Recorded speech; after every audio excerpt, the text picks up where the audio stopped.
All right, this is week number 4 of our Throne Room series. And Joe said that each of these titles could be 80s bands or something like that. So today's David and the Music of Heaven. David and the Music of Heaven, that was a successful band, right?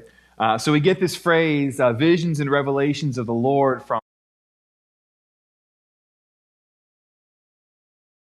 throughout the entire known world of Asia, which is kind of his ministry, throughout his life, talking about this specific vision that he had of the ascended Christ. What you got, Joe?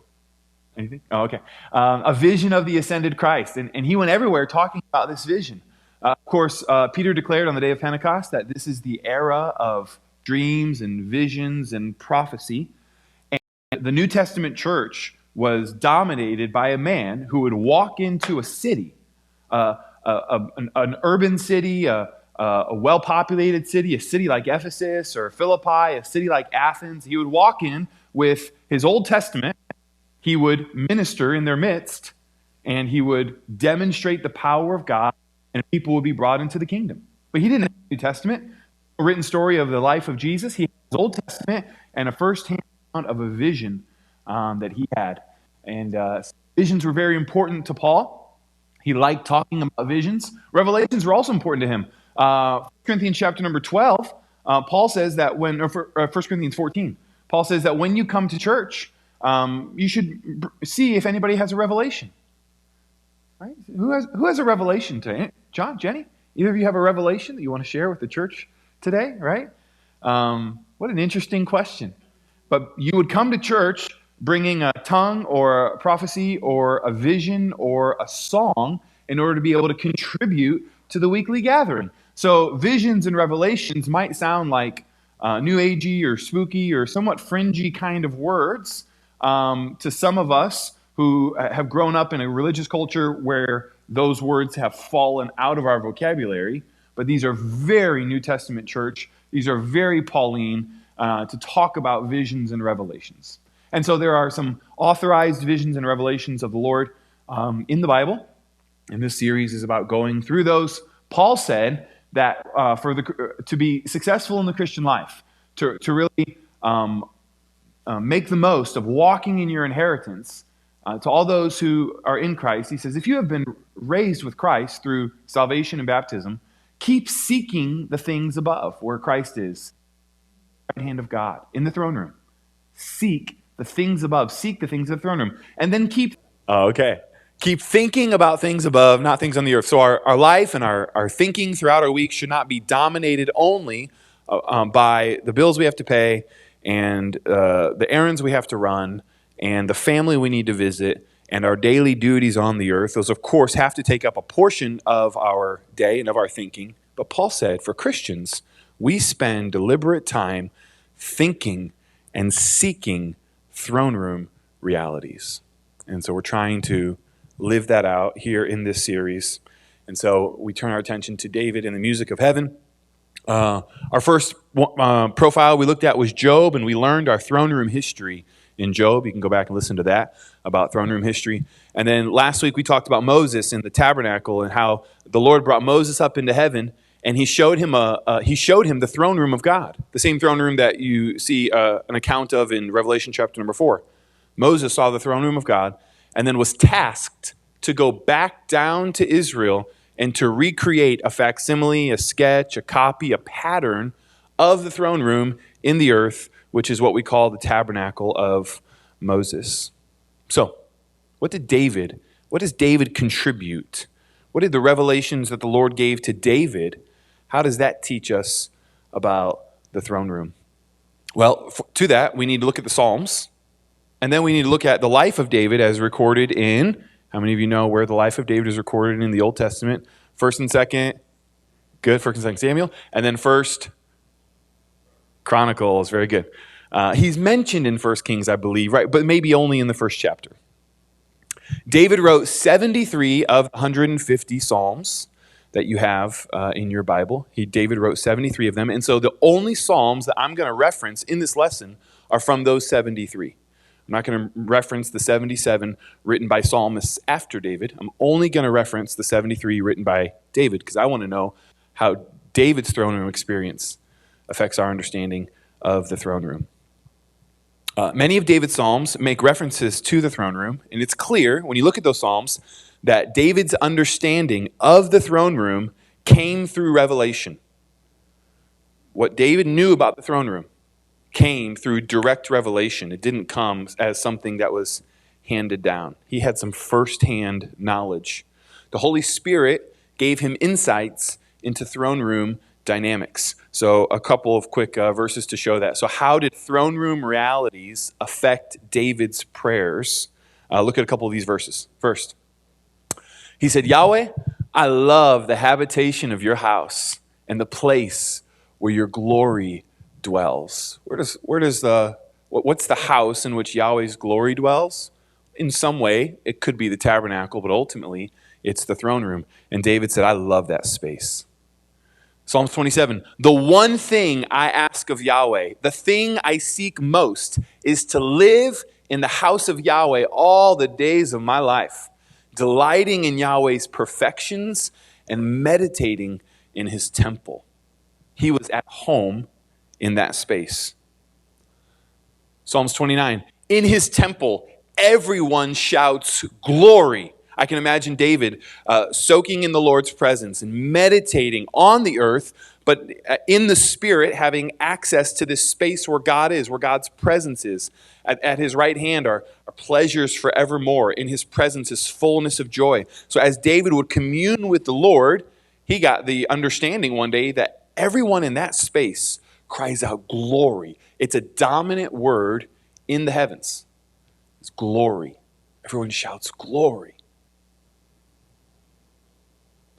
Next, Psalm 63, he said, I have seen you, talking to the Lord, I have seen you in your sanctuary and gazed upon your power and glory. I've seen you with the eyes of my heart. I've gazed upon your power and glory. And one more.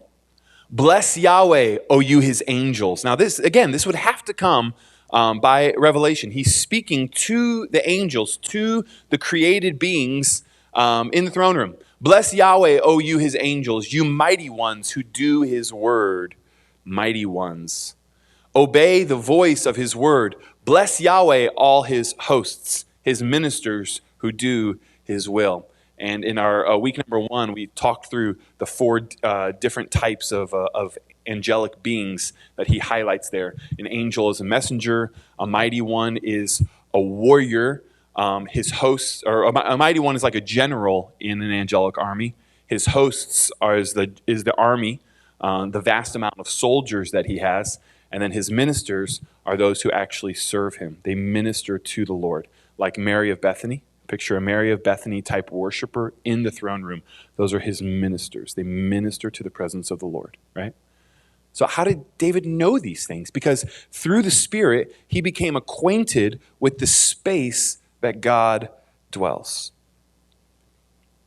So how did these throne room realities impact David's life? Well, we said in week number 1 of this series that there are 4 primary ways that throne room realities, our understanding of the throne room, there are 4 primary ways that they will impact our life, right? And so let me show you how David's life was impacted. We see it through his prayers, how his life was impacted through each of these, streams. So first is the cosmological effect. We said this affects your worldview. Your worldview affects everything you do in your life, what your worldview is. And look at how David's worldview was affected by the throne room. He said, Yahweh has made the heavens his throne. From there, he rules over everything. Psalm 25, my eyes are always on Yahweh, for he rescues me from the traps of my enemies. If you go through life with an understanding that Yahweh is right now on his throne and he's ruling, right? And that everything that happens on the earth is affected by what he says and what he does on the throne, that's going to change your worldview. That's going to change how you think about your life, how you think about the news. That's going to change the way that you pray. That's a worldview changing concept that changes your life. My eyes are always on Yahweh. You think that affects the way that he lives his daily life? If his eyes are always fixed on the one who sits on the throne, that's a worldview changing concept. It affected his worldview. Second, it affected his eschatology. It had an eschatological effect on him, meaning that it helped him to know what the end times would look like. It helped him to know what's the end of this whole story. How does it all end? Well, his understanding of throne room realities told him how it would end. One of the most remarkable chapters in all the Bible, Psalms 110. This is where David, in 1000 BC, 1,000 years before Christ would be born of Mary, 1,000 years before that, David overheard a conversation between the Father and the Son. Mind-blowing. A throne room conversation between the Father and the Son, David was privy to in his prayer closet, wrote it down as he was led by the Spirit, and this becomes the most quoted verse and the most quoted chapter in all the New Testament. The New Testament authors so valued this revelation that 1,000 years before Christ, Father and Son would be talking about the end times. It's remarkable. Psalms 110. It's only 7 verses long.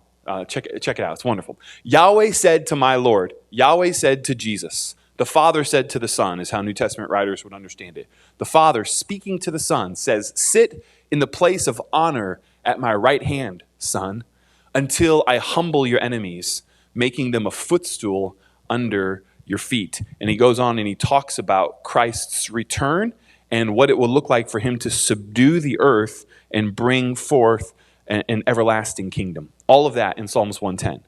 So the fact that David knew about the throne room, communed with the Lord, had an understanding of the throne room, was privy to a conversation, helped him to understand how the world's going to end. It was an eschatological effect. And then the fourth one is an ethical effect. This affected David's behavior. It affected how he lived and his morals, if you will.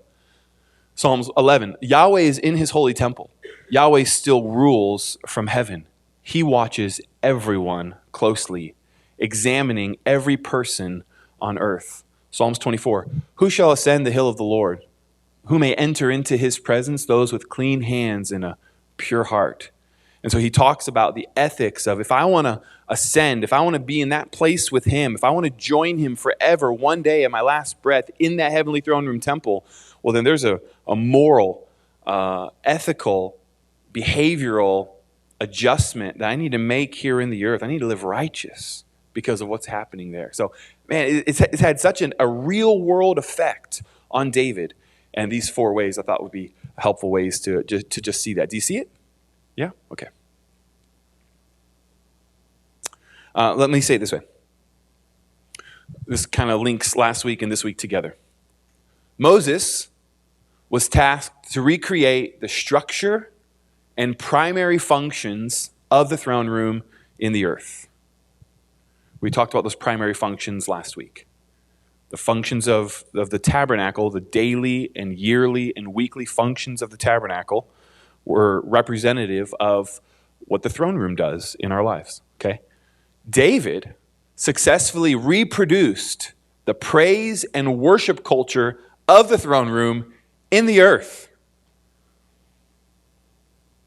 The Lord used the greatest worshiper in the Old Testament, David, to learn the worship culture of heaven.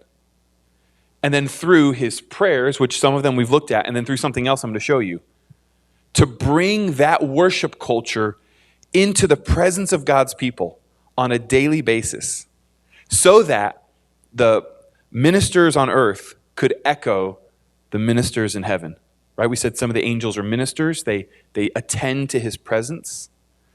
So David is going to assign Levites to attend to the presence of the Lord and with a certain kind of worship to echo and to reflect what those angels and elders and saints are doing in the presence.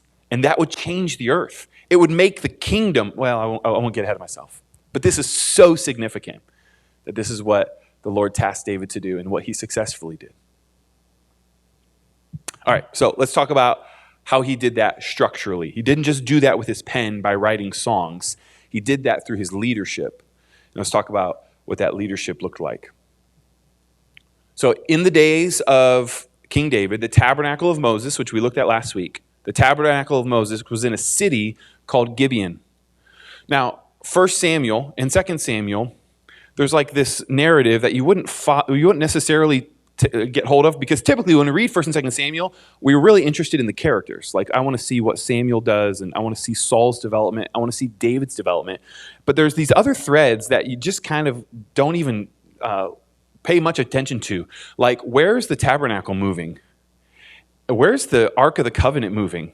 So this grievous thing happened in the days of in the Judges and then in 1 Samuel, where the tabernacle of Moses and the Ark were separated. And the Ark is captured by the enemies and gets sent around to different enemy camps all around Israel. The tabernacle was in a city called Shiloh for hundreds of years, and then it was moved down to Nob, a city called Nob, and then finally it was moved up to Gibeon. Okay, Shiloh for hundreds of years, Nob, Gibeon. This tent, right? This tent, and then the ark was separated from it for so much of that time. So David plays a big part in bringing this together. At this time, so the tabernacle of Moses is in Gibeon. So where's the ark? Well, at this one point in David's life, the ark is at Ornan's threshing floor. Ornan's threshing floor. And we won't talk about the whole history of how this happened, but basically in this moment, there's King David right there, big red arrow. In this moment, a plague had been sent out into Israel as it was a divine judgment, and 70,000 people died. So if you look real carefully in the middle, you see dead bodies there. That's because of the 70,000 men plague. And in the midst of that, David was so grieved, and the Lord said, David, why don't you go up to Ornan's threshing floor where the ark is, and why don't you perform a sacrifice for me there? And so David brought a company of men, and they went to Ornan's threshing floor where the ark was being held, and he performed a sacrifice there. And when he performed a sacrifice there, he saw an angel, a mighty angel with a sword drawn. This is probably the angel that had inflicted the judgment of 70,000 people dying. And David was so fearful when he saw that angel, he said, you know what? I think it's best that we not move the ark too far from here. And in fact, I think this is a really sacred place. Now, it was a very historical place because that space right there was Mount Moriah. So this is probably the exact same spot where Abraham put Isaac on the altar. I mean, we know it's the same mountain. If it's the same 10-foot section, I think it is. That this is it. This is the place right here where Abraham lifted to sacrifice Isaac, and then the Lord said no. But in that place, in the place of Mount Moriah, Ornan's threshing floor, David has this encounter with this angel, and he realizes this is a sacred space. And what all is going to come together is this. He's going to have this vision. He's going to say, I want a permanent tabernacle. So there's no more of this separation. The ark is going around of our enemies, and the tabernacle's in Shiloh, and then it's in Nob, and now it's in Gibeon. I want a permanent place for the Lord where the ark can stay and where the tabernacle won't move anymore. So I want to build brick and mortar. And so in that space, he says, this is the same space now. Ornan's threshing floor was right there. And David is going to raise all kinds of money for the rest of his life. He's going to raise, people say, billions of dollars in today's currency, billions of dollars to build this permanent structure. Remember, this is the throne room. This is a facsimile of the throne room of heaven. This is important that this is in the earth and that this is fully functioning. This is important for the world. And he wants this facsimile to be now not a tent, but concrete and gold and lavish. And ultimately, David's son would build that. David funded it all. He raised all the money. He gave all the instructions to Solomon. He died, and then Solomon built this thing right here, this permanent structure. Of course, today, what's at the threshing floor and what sits in that space today? It's the most iconic picture of Jerusalem. It's the Dome of the Rock. And inside of there is the rock, Ornan's threshing floor, the space where the Ark of the Covenant would rest. Pastor Ken, I'm sure, has lots of better pictures that he could show you at the end, or maybe could fill in my history a little bit better. But the Dome of the Rock is there right now, sacred space. Yes, sir? Muslims. Mm-hmm. Yeah, it's a mosque. Mm-hmm. Okay, so militarily speaking, structurally speaking, administratively speaking, David wants to stop the separation of the tabernacle and the ark. He wants to build a permanent place. But the Lord says, David, you're not allowed to build this because you're a bloody man. I don't want you building this. Solomon's going to build this. So what did David do? Well, what he did is he said, okay, well, I'm going to make the Ark of the Covenant a focus place for the rest of my life. And we're going to do something special around the Ark of the Covenant. And so this is the tabernacle of David, or the tent of David. So in Jerusalem, so he had them move this from Ornan's threshing floor over to Jerusalem. And then David had a tent built around it.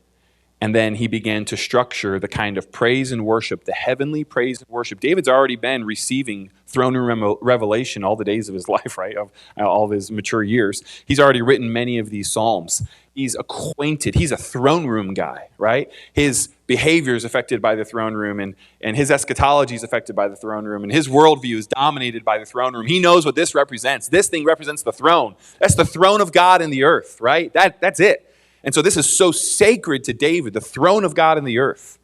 And so he builds a tabernacle, and then he begins to say, okay, Levites, you know what your duties have been, Levites? We're going to add to some duties. We're going to have you start singing, and I'm going to make David paid for all kinds of musical instruments like violins and all kinds of things, cajones, I'm sure, to be built. And then David said, okay, Levites, you're going to become full-time worshipers now, at least a great number of you. And so here's what he did here's how he began to structure. First, around the tabernacle of David, and then this would be transferred over to Solomon's temple as well. So both. First of all, he said, all right, we need to mark out 24,000 priests. We need to get our priestly line in order, okay? 24,000 priests. Then he said, I want you to break those 24,000 priests into 24 different divisions. I assume it's 1,000 each, but it doesn't actually say that. Then, of those 24,000 priests, 4,000 of you are going to be musicians. So if you don't know how to play today, you better learn, Joe. All right?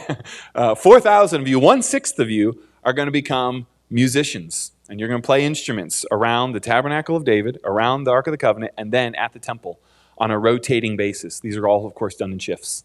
And then, of the 24,000 priests, I want 288 of you, I'm calling you to be prophetic singers. That's what it's literally what it says. I want you to stand there and prophesy while the lyre and the harp and the flute play. You're going to sing skillfully. You can't sing off tune. You got to sing skillfully, David said. And you're going to prophesy as you sing. So you see what he's creating here. And he says you're going to do this day and night. And so I don't know if it means 24 hours a day or if it just means day and night. I'm sure good men disagree on that. But day and night, I want you to create these. Let's see, what's 288? You math whizzes, it's 24 times 12. Very good. So 12 groups of 24, probably in 2-hour shifts, right? So 12 groups, each of them 2 hours, that fills up a day. And each group is 24 people. So you'll have 24 men, priestly men, who are standing before the throne of God, who are prophetically singing, who are singing, but while they're singing, they're actually prophesying the future and they're prophesying the declarations of the Lord. So this isn't just any old song we're singing. These are spirit-prompted songs, while hundreds of musicians surround them, reproducing throne room worship in the earth.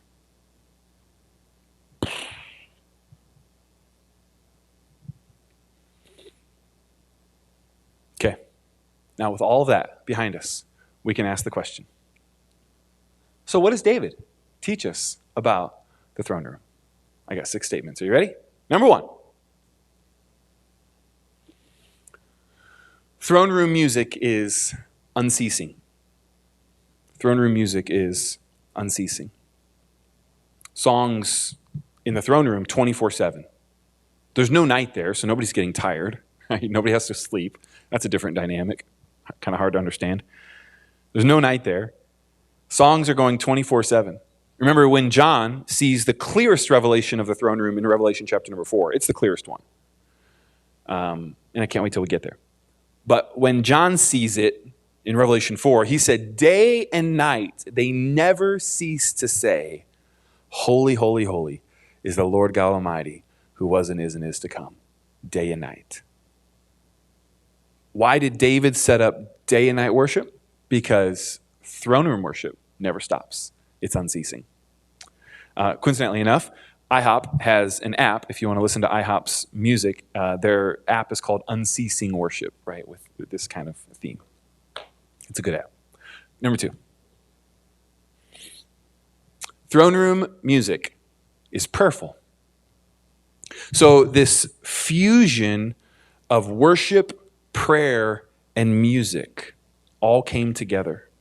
You know, they said before the praise and worship culture of music, right? Praise and worship. Before the praise and worship culture of music began to dominate American Christian music, people noticed that years ago there was a lot of songs sung about the Lord, but what the praise and worship culture did is it reinstituted or remagnified songs sung to the Lord. So there's a lot of yous in our songs today, whereas songs before were a lot of songs about the faith or about the Lord. But there's something, that's not prayer though. Prayer is to somebody, right? It's to the Lord. It's to the one on the throne. And so many of David's Psalms, I think I said 1,200 times you find you or your in David's Psalms to the Lord. So these are prayers to the Lord, but they're musical prayers. So this perfect fusion of prayer and music, because throne room music is prayerful, not as much about the Lord as it is to the Lord. So we get this idea of a harp and bowl. So when John, Revelation 4, when John goes up into the throne room, he sees 24 elders, which is why David did all the 24 stuff, because there's 24 elders around the throne, 24 elders, and they each have a harp and a bowl, which means they each have a musical instrument and prayers. The bowl, it says, is prayers of the saints. So each of these worshipers have a harp and a bowl. They're prayerful and they're musical. Harp and bowl. 24 elders fell down before the Lamb, each holding a harp and golden bowls full of incense, which are the prayers of the saints. Number 3, what does David teach us about the throne room? Throne room music is priestly. It's priestly. It's a priestly function. What David is doing in the Psalms, I believe, in many of his Psalms, is he's actually giving the priests language. He's providing them with the language so that they can worship the Lord properly. This is something that leaders do. This is something that not just he did, but it's something that like Paul did as well. If you remember Paul, why does Paul write out so many prayers in his epistles? It's probably to teach the people how to pray, right? It certainly has taught us how to pray. For those of you who pray with us on Wednesdays, which is all of you, if you've come to Wednesday prayer meeting, you've seen that what we often do is we take the prayers of Jesus or we take the prayers of Paul and we say, this is our template. This teaches us how to pray. Paul's prayers do. Well, that's what many of the Psalms are as well. And as you read the Psalms, keep that in mind. Some of this is David's own thoughts and just own heart cries. But some of it is, I want to leave a template for the next generation so they know how to pray. Oh, I just envisioned each of us as parents writing out our prayers and giving them to our children and saying, this is how you pray. Wouldn't that be a wonderful gift? I won't ask you to raise your hands and ask you how many of your parents did that for you. But I think not many hands would go up. No indictment on our parents, but what a treasure that would be. That's what David was doing. He was saying, hey, priests, I know Adonijah, you're just a regular priest, and maybe you haven't spent as much time in the wilderness and the throne room realities as I have, but can I teach you how to worship the Lord properly, the one who sits on the throne? Here's what they'll one day call Psalm 63. Why don't you take that and pray that today, and that'll get you there, right? He's teaching the priests. This is a priestly function. Training them then and still training us today. Number 4. What does David teach us about the throne room? That throne room music is prophetic. Hallelujah. It's prophetic, right? And so it's being in tune with what the one on the throne is saying and then saying it. And sometimes it's saying something about God's character or God's goodness that the Lord once declared in the earth. And sometimes it's saying something about something that's to come, something that's going to happen in the future, something that's going to happen in our nation, something that's going to happen when Christ returns, right? It could be forthtelling or foretelling, but it's prophetic, which means that I am becoming a mouthpiece for what the Lord is telling me in this moment to say. And so when they would stand there, those 288 priests, 24 times 12, probably in 20, so when 24 of them would stand around, and they would begin to sing, they'd be prophesying, which means that they would be live streaming, right? Live streaming. I'm in tune with what heaven is saying. I'm in tune with God's heart right now. God, use me as your mouthpiece. God, help me as I sing. As I sing the prayers of David, would you accompany me? And Holy Spirit, would you take me beyond just what David said so that I can prophesy? It's prophetic. I can tell you how ready I am to prophesy after a Wednesday night prayer meeting. Like it's like 9:05 and I'm like, okay, I'm ready now. Like, can we start? Like, I got to take Jude home to get him to go to school, and we're all leaving now because we all got kids we're taking. But like, that's when I'm ready. Why? Because the music of heaven has been sung, and I've followed the prayers that have been given to us in the Bible. So I'm connected to the one in the throne room. My spirit is ready, and I'm ready to prophesy. You know, because we're so in tune with the Lord's heart in those moments. Throne room music is prophetic. Number 5. Throne room music is Jesus-focused. Full disclosure, my favorite point of the lesson. Throne room music is Jesus-focused. This is so amazing how this happened. Jesus is the focus of worship in the prayer room. Yes? Yes. Jesus is the focus of worship there. He's not the sole one who's worshipped. The Father, Son, and Spirit are worshipped. But there's a special significance, a special honor that's given to the one who shed his blood so that men might be saved, and then ascended triumphantly and sat down at the place of honor at the Father's right hand. There's a special honor given to the one through song, right? So how is David going to reflect that 1,000 years before he's ever born, right? That's exactly what David did. David, in many of his psalms, recounted prophetically, 1,000 years before, what Jesus would go through. That way, on earth, for 1,000 years before Christ ever came, there would be men, worshipers, who were around the throne of God, the Ark of the Covenant, the holy place, and they would be singing about the life of Jesus. Talk about preparing the people for his coming. We've been doing it now for 2,000 years, since the cross, right? For 2,000 years, we've been singing about Jesus because he came. He came. But they sang about his life for 1,000 years, most of them unwittingly. And some of them, a lot of times, they didn't even know what they were doing.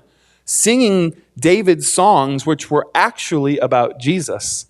And that was done for 1,000 years. Because if you're going to have throne room worship, it's got to include Jesus. So if David's going to recreate the worship culture of heaven on the earth, it has to be Jesus-focused. So in David's Psalms, you find the birth of Jesus mentioned.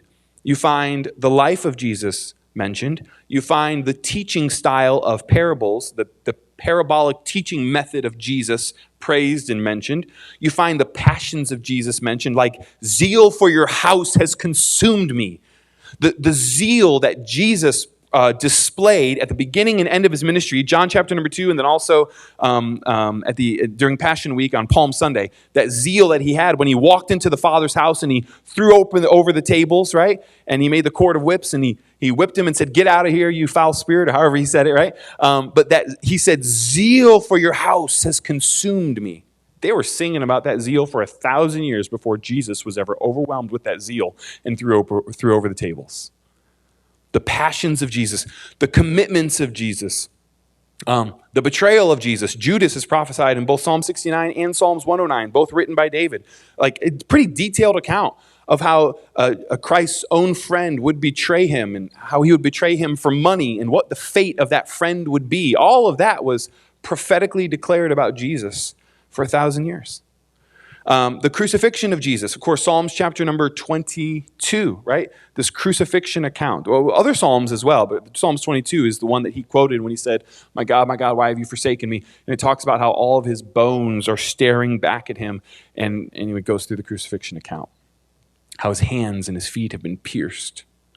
The sacred words of Christ's final breath, right? When he said, Father, into thy hands I commit my spirit. Can you imagine what a sacred moment that was in heaven when Jesus said that on the cross? When they heard his dying words. Can you think of any more sacred words than Christ's dying words? Okay, and those dying words were prophetically being sung for 1,000 years. And I bet you everybody in heaven kind of smirked, like they don't even know what they're saying, you know? We know what they're saying because they're already praising Jesus for what he's going to do before he ever leaves heaven, right? They all know it. It's in the omniscience of God. And then it's being echoed on the earth prophetically. The burial of Jesus, you will not leave my soul in hell or suffer your Holy One to see corruption, Psalm 16, written by David about Jesus. The resurrection of Jesus, the ascension of Jesus in Psalms 24, when he ascends and he goes back up through the gates. Who is this King of glory? The Lord strong and mighty, right? Mighty in battle. He is the King of glory. Open up ye gates. Be opened, you everlasting doors. That return of Jesus into the throne room. What a moment. It was prophetically sung for 1,000 years on rotation. And then the eternal reign of Christ, which we looked at in Psalms 110. Unbelievable. If David is going to reproduce throne room music in the earth, then it's got to be Jesus focused because he has special honor in the throne room. What a thing the Lord did. How beautiful. Lastly, number 6. What does David teach us about the throne room? The throne room music emphasizes God's goodness and love. So if you look at 1 Chronicles 16, you see when David announced to all the men, hey, 4,000 of you, and then, 24,000 of you, and then 4,000 of you are instrumentalists, and then we need 288 of you to be prophetic worshipers, okay? As he's describing all that, he says, now, this is a special day today, and so I've written a special psalm. And the psalm is actually not found in the Psalms. The psalm that he wrote on the first day that this worship was enacted in the earth, the psalm that he wrote is found in 1 Chronicles 16. It's one that I mention here pretty regularly in our prayer meetings. 1 Chronicles 16 is a psalm that he wrote. Right after that, he says, all right, guys, so there's the psalm. I taught it to you. He said, now, every day you need to sing the psalm. You need to sing this chorus, this refrain that I'm teaching you. Specifically, this little refrain has to be repeated every single day in order to be able to properly echo what's happening there. And the phrase is, Yahweh is good. His faithful love endures forever. The Lord is good. His love endures forever. It seems like such a simple phrase, but it is so profound. So there are 2 big lies that Satan tells all of us on a regular basis. 2 big lies. He tells it to believers and non-believers alike. And he tells it in a number of different ways, but the 2 big lies have to be overcome with truth. And that phrase, the phrase that David taught his worshipers, is the truth that overcomes the lies. The 2 big lies that Satan sows into the earth is this: God is not good, and his love is conditional. Demons whisper those lies in some recycled way almost every day of our lives. God is not good. He cannot be trusted. He's not safe. He doesn't have your best interests in mind. If he was good, he wouldn't have allowed that to happen. If he was good, he'd be answering your prayers. God's not good. You know it deep down inside. He's not good. He's not as good as your preacher says that he is. He might be good for the preacher, but he's not good for you. If he was good for you, your life wouldn't be this way. It just gets recycled over and over and over. But it is a very useful lie for the enemy. God's not good. Second lie is that his love is conditional. He only loves special people, Joe. not you, right? Emily, he'll only love you if you act a certain way, right? Ryan, because of your deeds this week, he doesn't love you as much as he did maybe in a previous season. Or Preston, however it gets recycled in your mind. I ran out of examples. But it comes to all of us in some way. That his love is conditional, right? And so you need to work for it, Gabriella. You need to try to earn it. You need to be better. You need to do better. You need to pray more. You need to try harder, because it's the only way to really get his love. These two big lies that are so effective that Satan sows into the earth, that God's not good and that his love is conditional. And so David said, the most important refrain that you are to say every single day is the declaration that counteracts those lies, that Yahweh is good and his love endures forever. And this becomes one of the most powerful phrases that is declared in the earth. When his son Solomon, David's son Solomon, when he dedicates this temple to the Lord, on the dedication day, David is kneeling before the altar somewhere in the middle of that temple. He's kneeling before the altar. And his final words, he prays this massive, amazing prayer. And the final words of his prayer is, because you're good and your love endures forever. And then it says, all of a sudden, poof, the glory of God descended and filled the temple. And everyone was like, whoa, like, oh, at the declaration of that phrase that Solomon's daddy taught the worshipers to say every single day, right? And it was that phrase, Yahweh is good and his love endures forever. It was that phrase that Jehaziel, by prophetic utterance, said, I think I know how we're going to win this battle, guys. Hey, King Jehoshaphat, I just got a hotline from the Lord that you need to send the worshipers out in front of the army today. And when the worshipers go out in front of the army, they need to take one phrase with them. That's all they need to say. They just need to say Yahweh is good and his love endures forever. And if they say that, the battle will be won. So Jehoshaphat says, oh, it sounds kind of crazy, but let's do it. And so 2 Chronicles 20 through 22. You see the worshipers go out ahead of the army, and they win the battle because of that phrase. It's such an important phrase. And now it's sewed into all of our songs, right? In such a beautiful way, as it should be, because it overcomes the two great lies that the enemy uses in the earth. So that's how I think David helps us to understand throne room worship specifically.